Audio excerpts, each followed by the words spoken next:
ஸ்ரீமதே ராமானுஜாய நமஹ. இஹ சம்சாரே சடாராதீம் அந்தரேன கஹ ந அவதிஹி. இந்த சம்சாரத்திலே இருள் தருமா பூமியிலே ஷடகோபர் என்கின்ற நம்மாழ்வாரை தவிர நம்மை ரட்சிக்க வல்லவர் வேறு ஒருவர் உண்டோ? சடாராதீம் அந்தரேன கஹா, அந்தமான இருளாலே அஜானத்தாலே மூடப்பெற்றதான இந்த பூமியிலே ஷடகோப்பர் ஆன நம்மாழ்வாரே நம்மை ரட்சிக்க வல்லவர். வேறு ஒருவர் இல்லாமையாலே நித்தியம் ஹிருதயத்திலே அவருடைய திருமேனியை சதா நித்தியமாய் திருமேனியிலே வைத்து நான் வணங்குகின்றேன். நம்மை ரட்சிக்க வல்லக்கூடியதான வல்லமை படைத்தவர் சுவாமி நம்மாழ்வாரே ஆவார். அதனாலே அவருடைய திருமேனியை சதா நெஞ்சிலே வைத்து ஜபிக்கின்றேன். ஷடகோப்பர் என்றும் வகுளாபரணர் என்றும் ஏனைய திருநாமங்கள் சுவாமி நம்மாழ்வாரினுடைய பூர்த்தியை, குணப்பூர்த்தியை, ஏற்றத்தை தெரிவிக்கும்படியாக அமைந்திருக்கின்றது. பராங்குச அஷ்டகத்திலே 3 ஸ்லோகங்கள் அனுபவித்து 4வது ஸ்லோகத்திலே வகுளபூஷண பாஸ்கராய என்று கொண்டாடுகின்றார்கள் பூர்வர்கள். முதல் 2 ஸ்லோகங்கள் சுவாமி கூரத்தாழ்வானாலே அருளப்பட்டவை. ருஷிஞ்சுஷாமஹே என்கின்ற 3வது ஸ்லோகம் சுவாமி பராசர பட்டர் அருளினது. ஏனைய ஸ்லோகங்கள் பூர்வர்கள் காட்டினாலே அதை திரட்டி இங்கே 8 ஸ்லோகங்களாக பாவித்து பராங்குச அஷ்டகம் என்று இந்த கிரந்தத்துக்கு அற்புதமாய் பெயர் அமைந்து காட்டப்படுகின்றது. யத்கோ சஹஸ்ர பும்சாம் தமாம்சி அபஹந்தி. தமாம்சி அப்படின்னா இருள். இருளானது எப்பொழுது களையப்படுகின்றது? சூரியனுடைய ஒளியாலே. அந்த சூரியனுக்கு 1000 கிரணங்கள் உண்டு என்று சொல்லப்படுகின்றது. அப்படி அந்த இருளானது 1000 கிரணங்களை உடைய சூரியனுடைய ஒளியாலே போக்கப்படுகின்றது. அதுபோலேதான் அஞ்ஞானம் என்கின்ற இருளானது 1000 பாக்களை அருளினவரான சுவாமி நம்மாழ்வாராலே போக்கப்படுகின்றது என்று சொல்றார்கள். 1000 கிரணங்களை உடைய சூரியனாலே அந்த ஒளிப்பட்டு இருளானது எப்படி களையப்படுகின்றதோ அப்படி வகுளபூஷணர், வகுள மாலையை அலங்கிருத்தமாக உடைய சுவாமி நம்மாழ்வார் அருளின 1000 பாக்கள், தமிழ் வேத சாரமான 1000 பாக்களாலே அஞ்ஞான இருள் என்பது போக்கப்படுகின்றது. எத்திர நாராயணஹா சசங்க சக்கர வசதி. நாராயணனானவன் சூரிய மண்டலத்தின் நடுவே வசிக்கின்றான் என்று சந்தியாவந்தன ஸ்லோகத்தின் மூலமாகவும் பல இடங்களிலேயும் நாம் பார்க்கலாம்.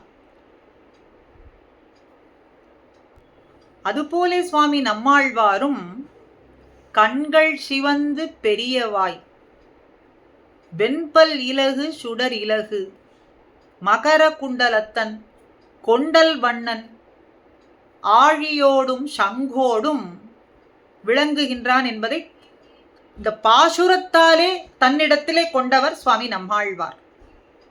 எப்படி சூரிய மண்டலத்துக்கு நடுவே எம்பெருமான் வசிக்கின்றானோ அதுபோலே எம்பெருமானை தன்பால் கொண்டவர். இப்படிப்பட்ட பாசுரங்கள் மூலமாக மகர குண்டலத்தன், கொண்டல் வண்ணன் என்கின்ற பாசுரங்கள் மூலமாக வகுளபூஷண பாஸ்கரர் என்கின்ற நம்மாழ்வார் எம்பெருமானை தன்னிடத்திலே கொண்டவர். ஸ்ருதிகதம் யத் மண்டலம் விப்ராஹா பிரணமந்தி. சூரிய மண்டல பட்சத்தில் வேத பிரதிபாத்தியம் என்று பொருள்.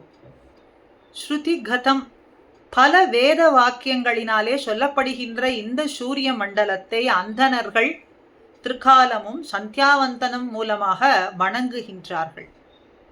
அதுபோலே ஆழ்வார் பட்சத்துல எது மண்டலம்? சூரிய மண்டலம் வேத பிரதிபாத்தியமாய் வணங்கப்படுகின்றது. ஆழ்வார் பட்சத்திலே மண்டலம் என்பது திருவழுதி வளநாடு, திருக்குருகூர் ஆகும். திருவழுதி வளநாடுன்னும் திருக்குருகூர் என்கின்ற நாமத்தை கேட்டாலே வணங்கும்படியாக இருக்கின்றார்கள். அதை கற்றுணர்ந்த வல்லுனர்கள்.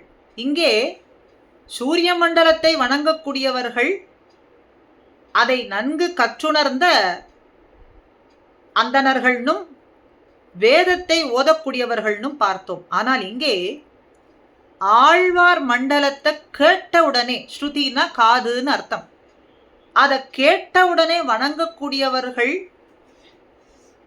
ஆழ்வார் அடியார்களாக இருந்தாலும் அத்தனை பேரும் கைகூப்பினா வணங்குவார்கள்.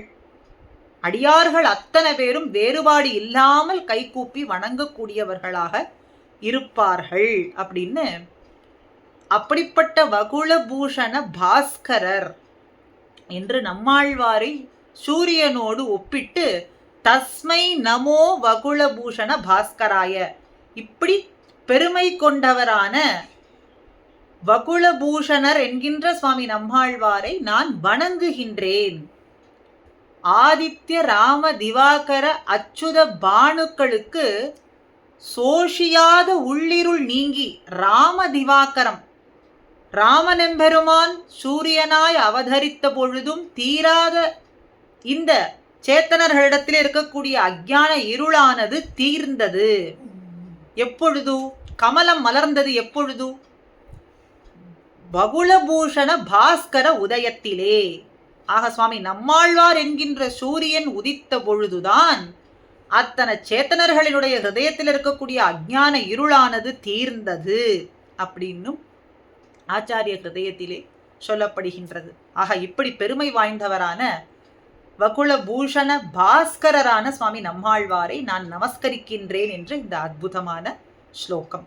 நாமும் நம்முடைய இருளானது நீங்கி எம்பெருமானிடத்திலே பக்தி வளர வேண்டும் என்று சுவாமி நம்மாழ்வாரினுடைய திருவடி தாமரைகளிலே பிரார்த்தித்துக் கொள்வோமாக. ஸ்ரீமதே ராமானுஜாய நமஹ.